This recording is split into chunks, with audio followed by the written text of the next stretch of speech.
everyone, it is now Sunday evening, 10 o'clock, just past 10 o'clock, 4th of October 2020. I'm going to be having a look at the global indices. It's worthwhile mentioning that in theory, at least now, the Tokyo session should be open, so the market is going to start to open.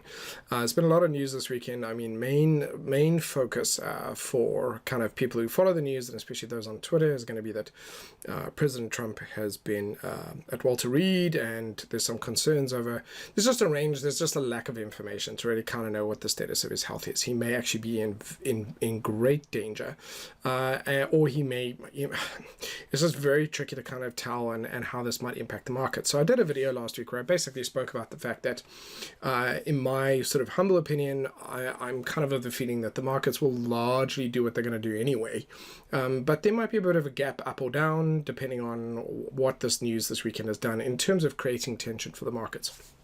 So I'm going to put that aside for now, and based off, without seeing any evidence of actual gapping up and down here, just have a look at how we kind of closed on the weekend and what my expectations are for the week ahead. Okay, so a couple of things I do want to mention here, starting and looking at the Dow. We've produced a bearish candle, certainly not bullish for the month of September. And obviously a break below the low of this, or any heading down towards the level of 26,000 would indicate the market is really not as strong as it has been. The weekly candle kind of closed a little bit lower, it being a nice little swing low there. So kind of, as I said last week, kind of expectation. We had this conflict, which we've had in the currencies as well, and also gold. We've had some much more higher than average correlation between them in terms of conflict between what the monthly and weekly and daily will say. So here the weekly is kind of bullish. It wants to kind of continue on upwards. It's produced monthly resistance. It's confirmed that resistance at this point in time. So far there's a really strong reaction to that, and so the question is, will price continue up, or are we going to see it start to come back down towards that 26,000 level? And that'll become largely clear this week because it's not a really long way for it to go. We finished bullishly on Friday, so it was a nice strong finish on the day, but we are still within a downtrend. We've got lower highs, lower lows. So let me repeat that. The daily is in a downtrend. Okay, the weekly is bullish. The monthly is showing some resistance here. So that's not the same as, say, 6 months ago where we might have had a bullish monthly and weekly and daily. We've got different signals on different time frames here. So that's when I say that it's kind of medium risk or high risk for trading opportunities because of that conflict, excuse me, that conflicting time frames.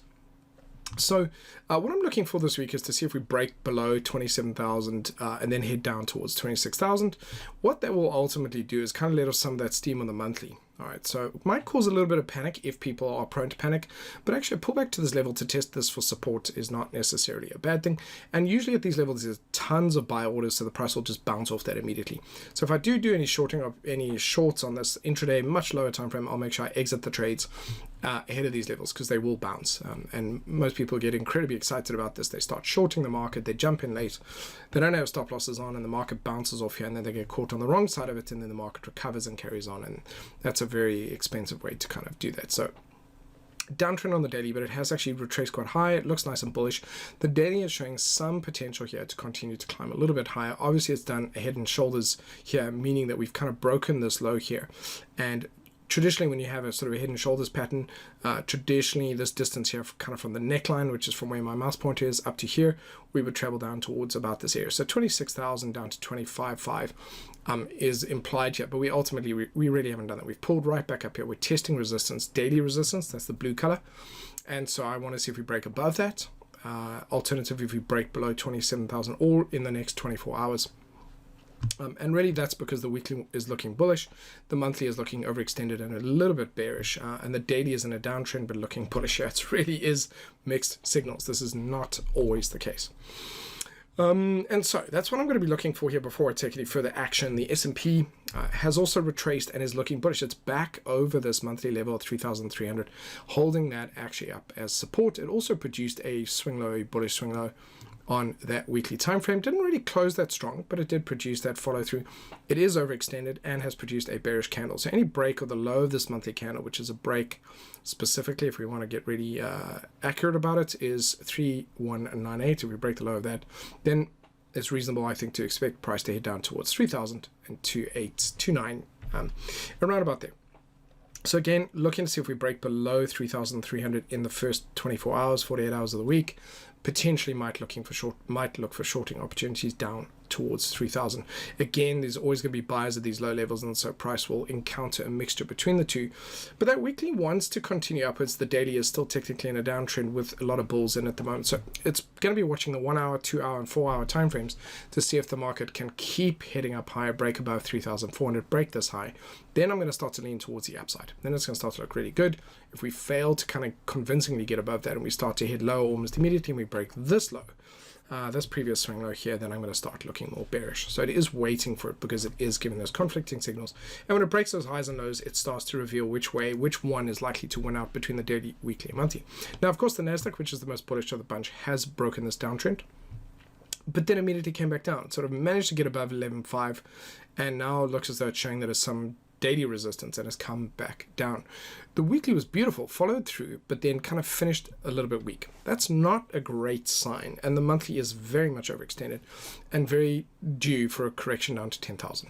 So the question is this the beginning of that correction? And it's very quick. It could take a couple of weeks. We hit down, and then by Christmas we're back up here again. Nice, healthy, kind of just let some steam off and relax a bit.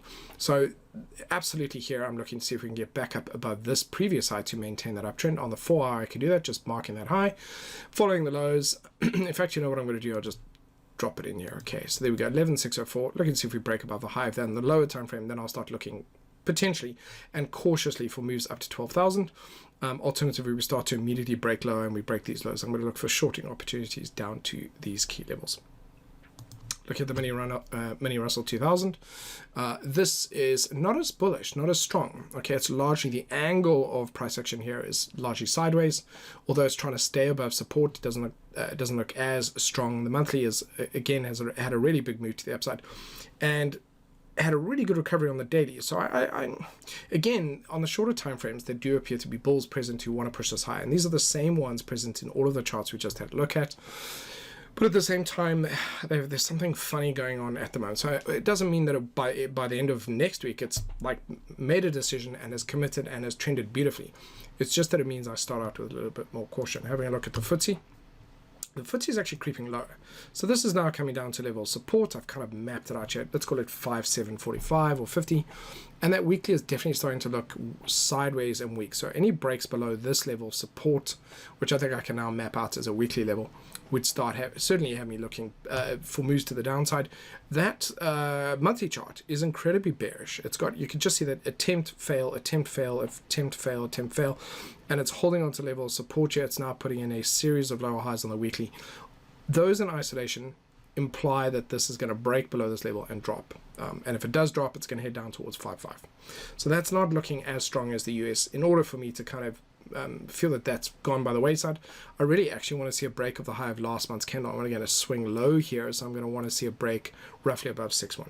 Okay, which is not that far away. It's about here. So a break above this would start to look a lot more bullish on that one. Then looking at DAX, at the German DAX, that's starting to head a little bit lower. It's starting to look, it's struggling with resistance up here. It's really struggling with 13,000 as a level, and breaks below the low that starts to look more and more appealing at the moment. And just generally here, you can see it's losing a bit of steam. If it starts to break these lows, it starts to become more bearish. The indicators are bearish, and so that is implying potentially that move a little bit lower. Then looking at the French CAC, this is pulled back up into recent resistance, a bit of a choppy chart, and then it's struggled, produced a high low, and is heading a bit lower. That weekly starting to produce lower highs, lower lows. So you know, at this point in the past, the bulls were, you know, slightly more in control. At this point, the bears are slightly more in control. And look how crisp that level at 5,000 is for resistance. Price just unable to get past that. And so similar to oil, it could just start to eventually creep and then crack open and then start to head down, dropping down to 4,500. So just I'm keeping that on the cards. I know if the US does manage to recover, and for some reason there's massive optimism and it does pick up, it's likely to keep these price levels above those levels. For example, that really nice bullish finish there on the Friday. Okay, so there was a bit of a swing high here. I was just having a look at that again on that monthly time frame.